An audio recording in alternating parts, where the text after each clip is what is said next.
Halo Sobat Maya, kembali lagi ke series Maraton Saham IPO. Di video kali ini kita akan membahas tentang saham IPO DGWG. Nah, jadi DGWG ini pertama kali meluncurkan produknya itu di tahun 2001 ya Sobat Maya. Lalu di tahun 2005 ini mereka menyiapkan kegiatan pembotolan untuk produk agrokimia. Lalu di tahun 2009, DGWG ini mulai menyiapkan pabrik pencampuran dan pembotolan di Jababeka 3 Bekasi. Dan seterusnya bisa Sobat Maya lihat di sini untuk track record dari DGWG ini ya. Nah, ini adalah produk-produk yang diproduksi dan juga dihasilkan oleh DGWG, ada pupuk, pestisida, dan juga alat-alat pertanian. Nah, lalu ini adalah jangkauan distribusi DGWG. Saat ini DGWG ini udah melayani sekitar 10 juta petani atau kurang lebih 30% dari total petani Indonesia. Nah, untuk posisi DGWG sendiri di industri pestisida dan juga pupuk, ini lumayan tinggi ya Sobat Maya. Kalau di industri pestisida, ini dia memegang market share-nya itu terbesar kedua, sebesar 7,8%. Lalu di industri pupuk, DGWG ini memegang posisi ketiga ya, dengan market share sebesar 14,4%.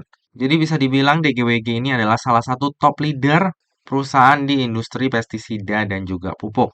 Lalu ini adalah laporan kinerja dari DGWG. Kalau kita lihat dari sisi penjualan dari tahun 2021 ke tahun 2023 ini selalu naik ya dari tahun ke tahun Sobat Maya. Bahkan dari 2022 ke tahun 2023 ini naiknya hampir dua kali lipat.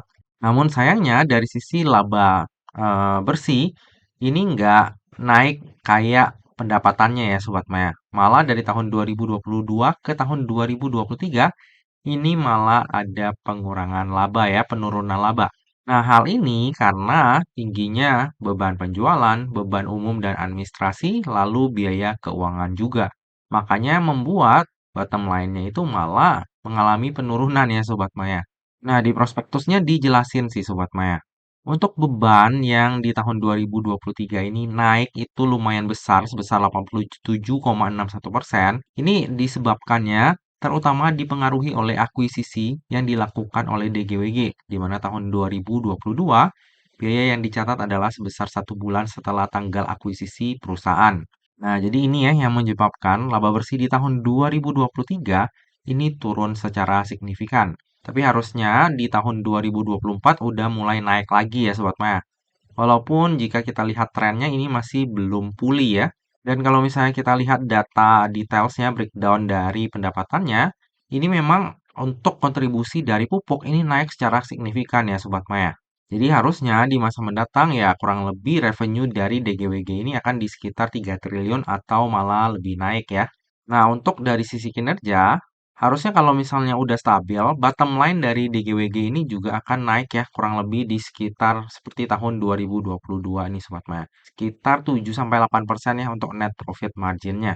Oke, lalu ini adalah pemegang saham dari DGWG. Hanya ada dua ya, yaitu Bapak David Yauri sebesar 85% atau pengendalinya. Lalu ada juga PT Agro Jaya Mandiri yang memegang sebesar 15% kepemilikan saham. Nah, lalu dalam IPO-nya DGWG ini akan ada lock-up period selama 8 bulan dari semenjak DGWG ini listing di bursanya kita. Nah, yang menarik di IPO-nya DGWG untuk jajaran komisaris dan direkturnya ini lumayan oke-oke semua Sobat Maya. Jadi contohnya di komisaris utama itu ada Bapak Widakdo. Sobat Maya bisa lihat nih track record-nya luar biasa ya di sini ya. Lalu ada juga Bapak Pening Dadi. Ini komisaris independen dari DGWG. Ini track record-nya juga bagus. Lalu ada Bapak Yodi juga Sobat Maya sebagai direkturnya. Dan Sobat Maya bisa lihat track record-nya ini salah satunya adalah pernah menjadi presiden direktur di Shopee Internasional Indonesia. Jadi untuk jajaran komisaris direkturnya harusnya oke ya ini ya, orang-orang yang mumpuni semua. Lalu berikut ini adalah struktur IPO dari DGWG. Jadi sebanyak-banyaknya sebesar 1,6 miliar lembar saham kita mewakili sebanyak 25% dari modal ditempatkan dan di store penuhi akan ditawarkan kepada masyarakat. Untuk harga penawarannya sendiri itu berkisar antara 420 hingga 620. Sehingga dana yang akan diraup dari IPO ini adalah sebanyak-banyaknya sebesar 1 triliun. Nah, di sini ada hal yang menarik Sobat Maya. Kenapa? Karena kalau kita bicara nilai emisi hingga 1 triliun dan kita lihat golongan penawaran umum ataupun poolingnya, kalau misalnya di atas 1 triliun itu kan alokasinya itu lebih gede ya Sobat Maya. Jadi saya sih malah berharap dia tuh nanti nilai emisinya di bawah 1 triliun ya. Harusnya sih bisa. Kalau misalnya dia nggak di harga tertinggi, harusnya di bawah 1 triliun nantinya. Nah, kalau misalnya di bawah 1 triliun, itu artinya kan untuk minimal penjatahannya itu di 7,5% atau 50 miliar. Nantinya jika ada oversubscribe, maka akan disesuaikan ya Sobat Maya, di-adjust untuk penjatahannya. Nah, saya sendiri berharap kalau misalnya IPO ini di bawah 1 triliun, harusnya porsi poolingnya lebih sedikit dan ya untuk kemungkinan diangkatnya itu lebih gampang ya, lebih ringan. Jadi mari kita lihat nanti apakah di harga finalnya itu nilai emisinya di bawah 1 triliun atau di atas 1 triliun. Most likely sih menurut saya di bawah 1 triliun ya, kecuali dia benar-benar listing di harga tertingginya. Oke, lalu dana IPO-nya akan digunakan untuk tujuan-tujuan sebagai berikut. Yang pertama, sekitar 54,7% ini akan disetorkan kepada PT FIT ya Sobat Maya dalam bentuk penyertaan modal. Nah, sekitar 82,3%-nya ini untuk modal kerja, lalu sekitar 17,7%-nya akan digunakan untuk pembayaran sebagian pokok hutang. Lalu tujuan yang kedua, sekitar 8,9% ini akan disetorkan lagi kepada PT Dharma Gunawibawa dalam bentuk penyertaan modal yang nantinya itu akan digunakan untuk pembayaran sebagian pokok utang kepada Bank CMB, Bank Maybank, dan juga Bank SMBC ya.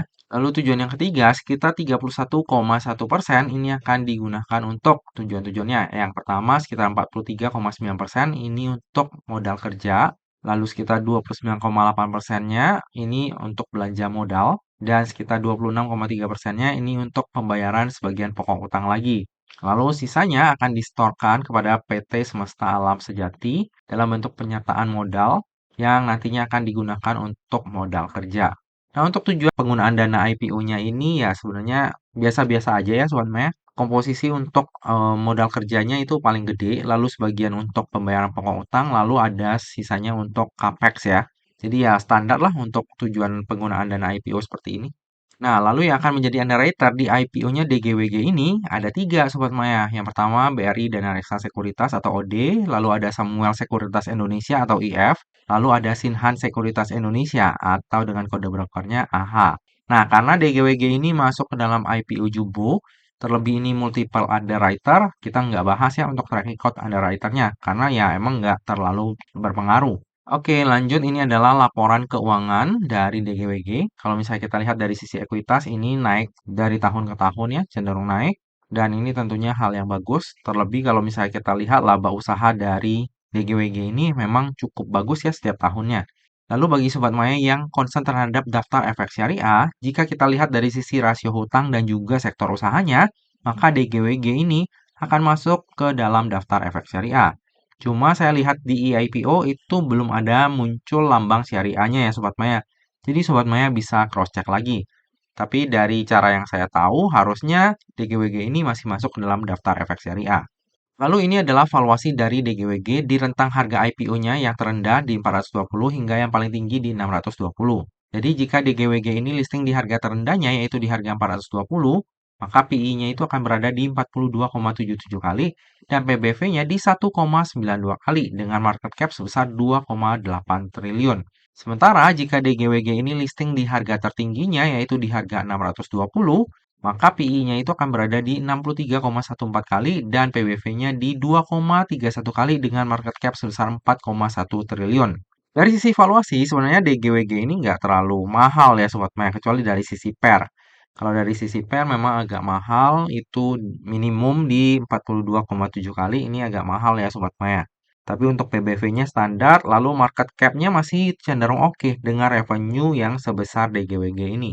Nah, dari tadi udah banyak hal yang kita bahas, sekarang tiba juga kita ke bagian kesimpulan nih Sobat Maya. Kesimpulan yang pertama, prospek usaha dari DGWG menurut saya pribadi ya, ini masih lumayan menarik di masa mendatang.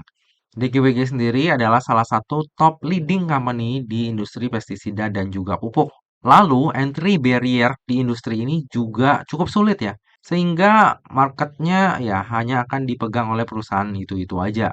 Nanti tinggal dilihat lagi untuk industri agro di Indonesia itu perkembangannya gimana Sobat Maya. Kalau misalnya bisa naik lagi ya DGWG ini adalah salah satu perusahaan yang bakalan diuntungkan. Kesimpulan yang kedua, valuasi dari DGWG ini cenderung mahal ya untuk ukuran saham IPO jika kita lihat dari sisi PER. Sementara jika kita lihat dari sisi PBV dan juga market cap masih tergolong standar. Masih sangat make sense ya. Lalu untuk tujuan penggunaan dana IPO-nya ya cukup oke lah, lumayan berimbang antara CAPEX, OPEX, dan pembayaran sebagian pokok utang. Ya, walaupun porsi CAPEX-nya itu paling kecil ya, paling gede di OPEX, lalu di pembayaran sebagian pokok utang bank. Kesimpulan yang ketiga, dari sisi underwriter cenderung oke, tapi untuk IPO jumbo seperti DGWG ini, terlebih dia multiple underwriter, sebenarnya track record underwriter itu nggak terlalu berpengaruh. Salah satu hal yang menarik itu adalah adanya Sinhan ya. Sinhan itu biasanya bawa emisinya nggak gede-gede, tumben nih emisinya hampir 1 triliun, ada Sinhan juga ya. Nanti coba kita lihat Sobat Maya waktu listing ketiga underwriter ini malah gebuk-gebukan atau malah nahanin harganya ya. Kesimpulan yang terakhir, saya sendiri akan wait and see dulu tapi cenderung untuk ikut. Sebagai catatan, saya sendiri masih melihat nilai emisi finalnya. Kalau misalnya di bawah 1 triliun, harusnya bagi saya pribadi lebih menarik. Lalu saya juga akan melihat pergerakan harga saham Mister DIY di hari pertamanya listing. Kemungkinan besar untuk Mister DIY saya akan skip karena satu dan lain hal udah saya jelasin juga di Sobat Maya Pengembangan dan Utama. Nah, tapi apakah harga sahamnya bisa naik? Tentu saja bisa. Makanya saya mau melihat dulu nanti IPO Mister DIY itu gimana hari pertamanya. Apakah akan ditahan oleh emiten atau enggak? Kalau misalnya Mister DIY itu ditahan, ya ada kemungkinan DGWG itu bahkan bakalan lebih baik dari IPO-nya Mister DIY. Jadi mari kita lihat ya nanti ya Sobat Maya. Saya sendiri saat ini masih wait and see sambil menunggu informasi-informasi lanjutan. Seperti biasa ya Sobat Maya, yang namanya saham, terlebih saham IPO itu nggak pernah luput ya dari yang namanya resiko. Jadi bagi Sobat Maya yang mau melakukan order saham IPO DGWG, pastikan Sobat Maya melakukan order sesuai dengan resiko yang siap untuk Sobat Maya tanggung ya. Lebih lengkapnya nanti saya order atau enggak untuk saham IPO DGWG ini akan saya share di tab community ataupun IG saya pada saat masa offering nanti. Nah Sobat Maya, demikianlah video review saham IPO DGWG. Semoga aja video ini dapat bermanfaat bagi Sobat Maya semuanya dan dapat menjadi bahan pertimbangan nih. Apakah nantinya mau membeli saham IPO DGWG atau enggak? Nah Sobat Maya, akhir kata jangan lupa untuk selalu jaga kesehatan, jangan lupa untuk selalu bahagia, dan semoga perjalanan investasi kita selalu cuan bareng-bareng ya. Sampai jumpa di video review saham IPO selanjutnya. Dah.